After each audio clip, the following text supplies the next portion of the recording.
Netanyahu নিহত হয়েছে এমনটাই দাবি করেছে ইরান।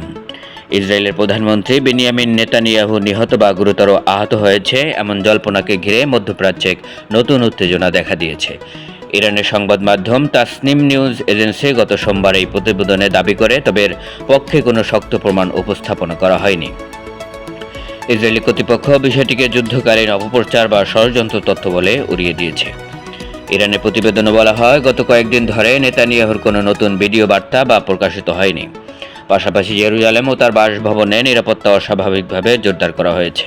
এছাড়া মার্কিন প্রেসিডেন্ট ডোনাল্ড ট্রাম্পের ঘনিষ্ঠ সহযোগী ড্যারেড কুশনার ও মার্কিন বিশেষ দূত স্টিভ উইকটফের নির্ধারিত ইসরায়েল সফর স্থগিত হওয়ার ঘটনাকেও নেতানিয়াহুর শারীরিক অবস্থার উপর বিবেচনা যুক্ত করা হচ্ছে।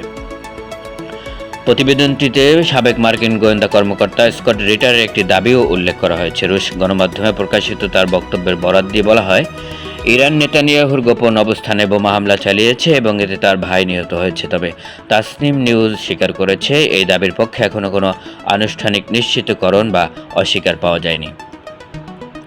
বিশ্লেষকদের মতে ইরান ও ইসরায়েলের চলমান সরাসরি সংঘাতের মধ্যে এ ধরনের গুজব ছড়িয়ে দেওয়া এক ধরনের মনস্তাত্ত্বিক যুদ্ধ।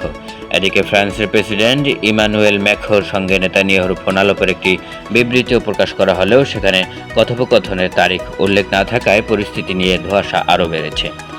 অন্যদিকে ইসরায়েলি কর্মকর্তা সরাসরি প্রতিক্রিয়া না দিলেও ঘনিষ্ঠ সূত্রের বরাত দিয়ে ইসরায়েলি সংবাদ মাধ্যম জেরুজালেম পোস্ট জানিয়েছে, প্রধানমন্ত্রী তার দাপ্তরিক কাজ চালিয়ে যাচ্ছেন এবং নিরাপত্তাজনিত কারণে তার চলাফেরা কিছুটা গোপন রাখা হচ্ছে।